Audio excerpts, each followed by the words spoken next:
Oi, oi, como vocês estão?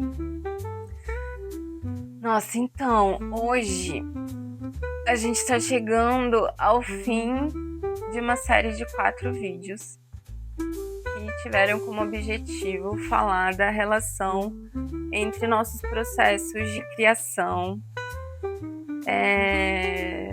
nossa capacidade de desejar, nossa capacidade de criar e alguns quadros de depressão. Acho que um bom resumo é quando a gente. E também a nossa moralidade, né? Como que a nossa moralidade está relacionada a tudo isso também. Porque quando a gente não. Quando a gente está se interditando muito, isso tem a ver com o que pode e não pode, ou seja, com a nossa moralidade, a gente não consegue criar novas coisas que a gente precisa de criar para passar a vincular o nosso desejo àquilo. Porque muitas vezes a nossa capacidade de desejar ela não existe porque a gente não está conseguindo criar novas situações que sejam interessantes para a gente. E isso pode paralisar a gente, levar a gente a quadros de depressão. Então, acho que ao decorrer desses últimos vídeos ficou fácil de perceber como que essas interdições que têm a ver com a nossa moralidade afetam a nossa capacidade de criar, que afetam a nossa capacidade de desejar, e que pode deixar a gente num estado de muita paralisia, de muita anulação, de muita tristeza. E aí, finalmente estamos prontos para retomar o início de uma conversa que eu estava fazendo lá no primeiro vídeo, que deu início a toda essa conversa, que é o que a Sueli Ronick traz sobre a função ética do desejo, né? A Sueli Ronick vai falar sobre o desejo enquanto um agente criador de mundos possíveis para si, mas não só para si.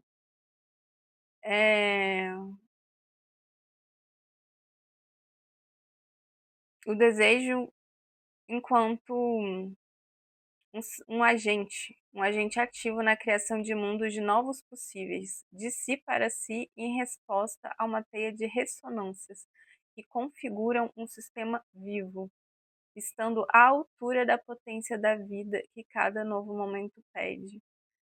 Ou seja, não é a criação de um mundo para si apenas, é uma criação de um mundo para si que seja a resposta para uma teia na qual você está inserido e que configura um sistema vivo, que não está cristalizado, parado, é dinâmico e por isso exige atenção ao que cada novo momento pede. Então, assim, quando a gente fala dessa função ética do desejo enquanto criação de mundos possíveis, não só possíveis, né, como necessários, muitas vezes, como a gente viu ali na fala da Macota Valdina, que eu não cheguei a postar aqui, né, nos vídeos do YouTube, mas eu coloquei lá no videozinho menor do Instagram. Vou tentar colocar aqui essa frase em que ela fala que não sou descendente de escravos, sou descendente de seres humanos que foram escravizados. Quando ela reformula essa frase, ela rompe com uma narrativa que pretende colocar ela num lugar de subjugada, né? Ela não só rompe com essa narrativa, como ela também denuncia um sistema de violência e opressão. Então, nessa frase, a gente consegue ver, essa frase é um ótimo exemplo para a gente ver toda a reformulação de uma subjetividade, toda a reformulação de um código moral para sair de um lugar que pretende subjugá-la.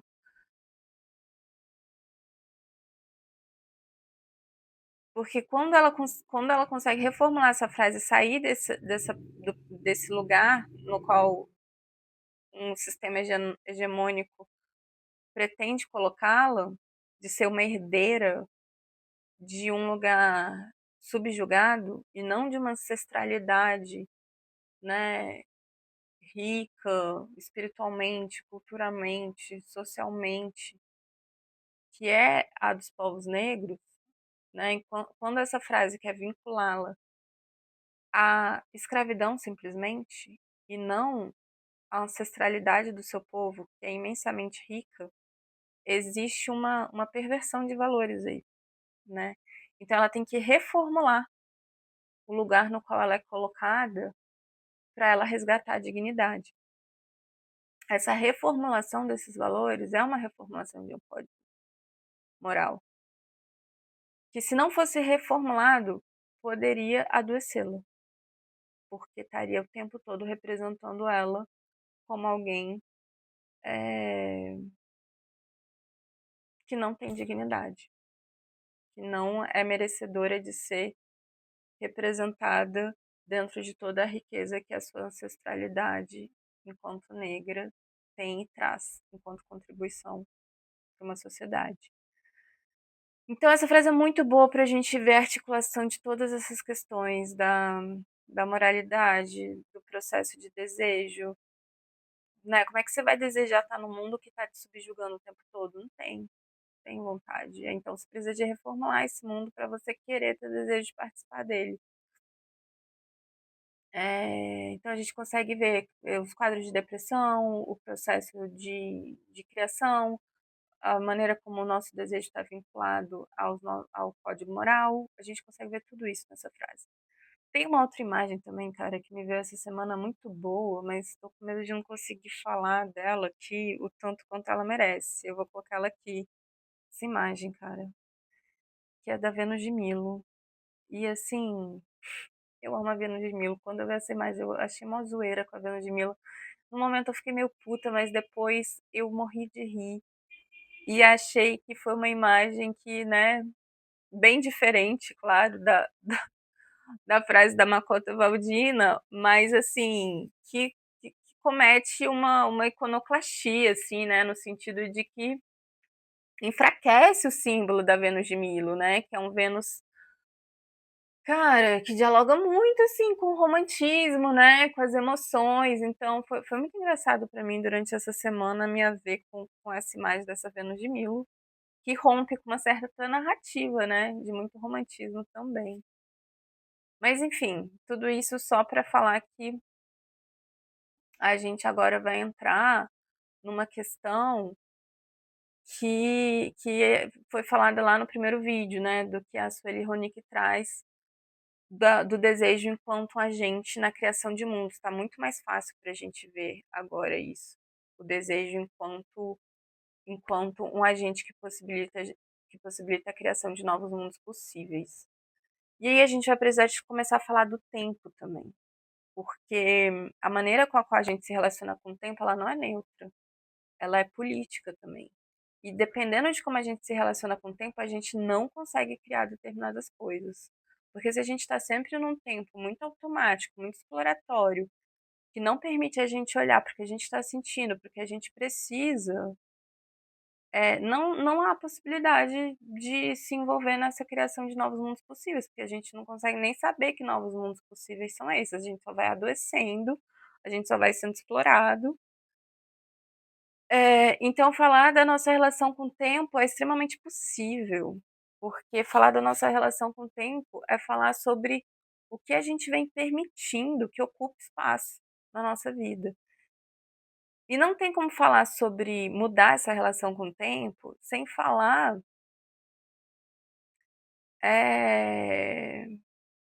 da maneira como a gente lida com a nossa mente.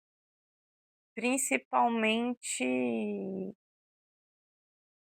sobre naturalizar um estado de agitação mental. E aí, sem querer, a gente está criando aqui um espaço muito fértil para começar a falar de meditação também, uma vez que meditação, dentro da perspectiva que me foi dada pelo meu professor de meditação, que criou o Vida e Mente, que é um programa que também vou querer falar sobre ele mais na frente, mas talvez não agora ainda. Mas não posso perder o gancho de trazer a ideia, a constatação, o fato de que processos de meditação alteram a nossa capacidade. Calma.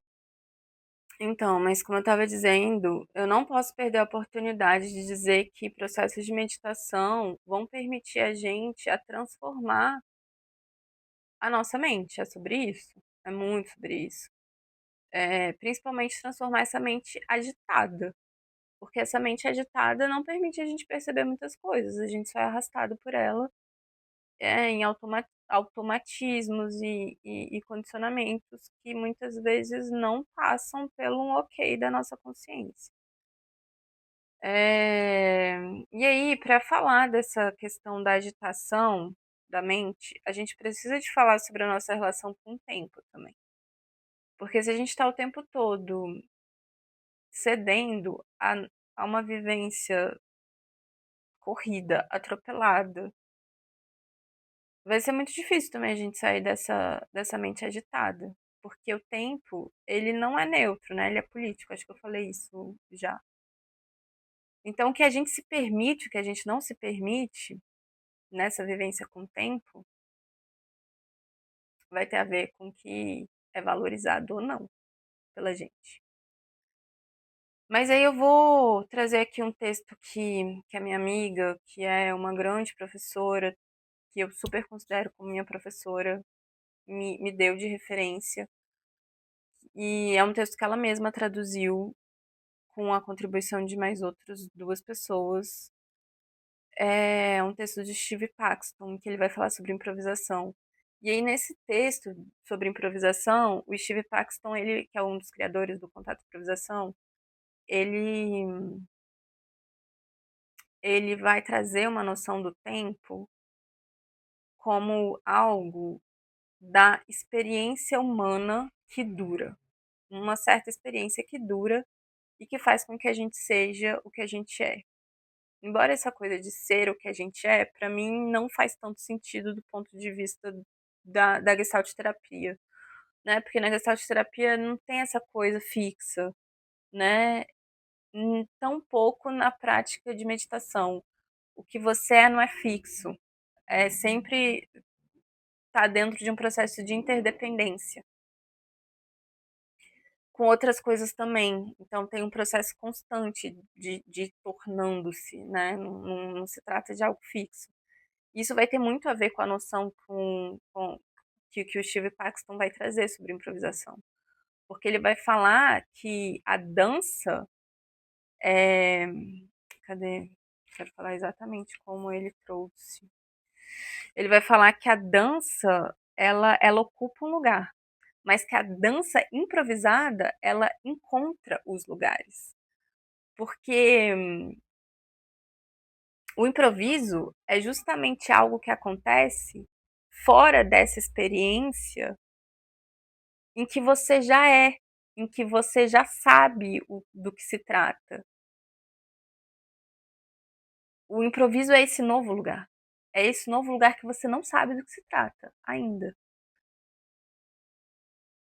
Então tem um certo perder-se, né? Ele também vai falar de um perder-se enquanto avançar rumo a esse desconhecido. Isso tem tudo a ver com o que a Sueli Ronick está falando sobre a criação de novos mundos possíveis.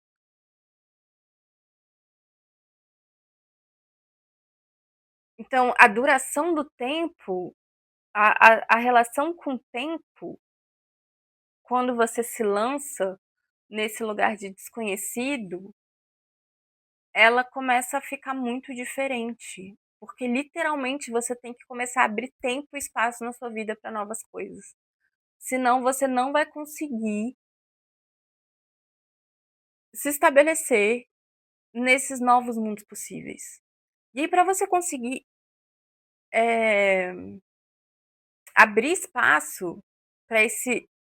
Abrir espaço de tempo para preencher a sua vida com essas novas coisas possíveis, você vai ter que estabelecer um processo de valorização com essas novas coisas. Porque se você não der valor a essas novas coisas, você não vai abrir tempo e espaço na sua agenda para elas, entendeu? E precisa de existir uma confiança para fazer isso, porque esse novo, esse desconhecido, ele precisa disso. Ele precisa disso para que ele de fato possa passar a ser consistente, possa passar a ser um mundo que existe.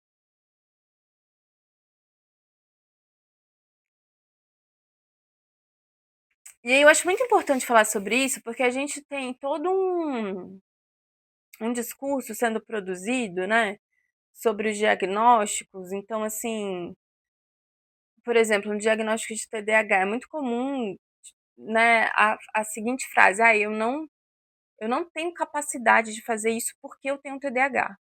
Cara, ok, eu não tô falando mal do diagnóstico de TDAH, é possível que a pessoa que esteja falando isso realmente é verdade, ela tem um diagnóstico de TDAH, tá certo ela falar: "Eu não consigo fazer isso porque eu tenho um diagnóstico de TDAH".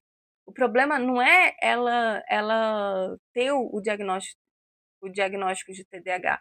O problema é quando ela resume o fato dela não estar conseguindo fazer isso ao diagnóstico. Porque por mais que sim, é verdade que o diagnóstico precisa de ser considerado, não dá para que esse diagnóstico esvazie o trabalho de investigação sobre que coisas são essas que você não está conseguindo fazer. Sabe, a gente não pode permitir que o diagnóstico esvazie esse trabalho. Porque ele é só o início. Quando você entende que eu tenho TDAH e aí eu não estou conseguindo fazer determinadas coisas, isso é só o começo. Porque aí depois você tem que começar a investigar que coisas são essas que você não está conseguindo fazer, eh, que falta de capacidade é essa que você está falando que você não tem. Porque quando eu digo assim, que coisas são essas que você não está conseguindo fazer, isso não tem a ver só com falar a coisa em si, eu não estou conseguindo estudar, eu não estou conseguindo trabalhar. Não é sobre dizer o que é a coisa, mas sobre como você está se relacionando com essas coisas. Quando eu pergunto que coisas são essas, tem a ver com um processo de psicoterapia, de análise, você poder investigar como que o seu desejo está se vinculando a essas coisas, que tipo de representação você está fazendo de você mesma, de você mesma, de você mesma, e quando você está dando atenção para essas coisas. Porque a sua incapacidade de fazer essas coisas não tem a ver apenas com diagnóstico, não tem a ver com a coisa em si, tem a ver com a interação que se dá entre você e essa coisa, com que tipos de valores você atribui a essa coisa. E com que tipo de valores essa coisa atribui a você também, porque essa relação não é unilateral entre o que você faz e o que está sendo feito. O que está sendo feito também te devolve um espelho.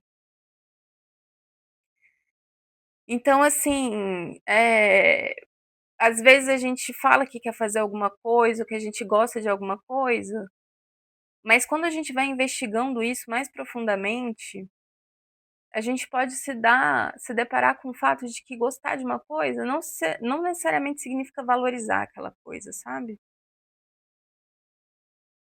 Você pode gostar, mas se você não tá abrindo espaço, abrindo tempo na sua vida para se dedicar, para se envolver com aquilo, pode ser que você só goste, mas você não valoriza. Então, assim, para realmente aquilo passar a fazer parte da sua vida, tem que rolar um processo de valorização, para além de você só gostar. Eu fiz, cara, eu fiz uma lista de coisas aqui que eu sinto que eu não quero abrir mão mais, sabe? E me permitir, assim, elaborar um pouco sobre como eu tô me relacionando com essas coisas e sobre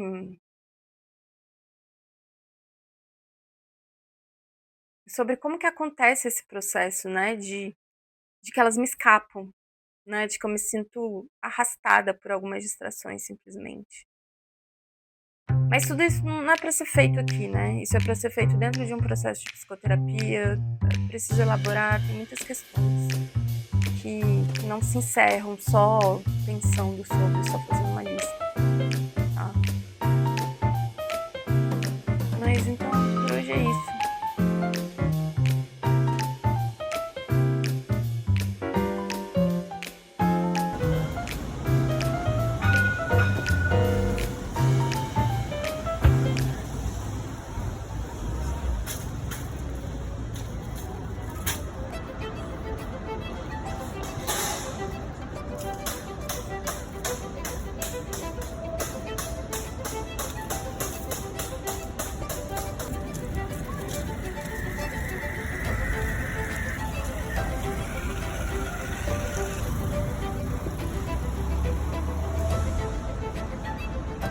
tô gravando perto do meu amigo tímido. Ele tá achando um saco. Mas daqui a pouco eu converto ele. Chegando na Praça 15, na feirinha.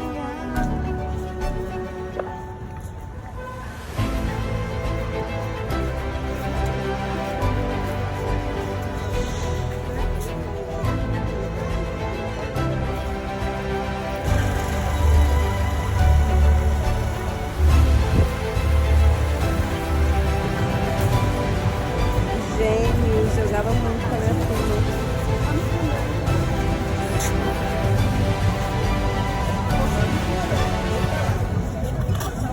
Vai sair. Queria dizer isso comigo.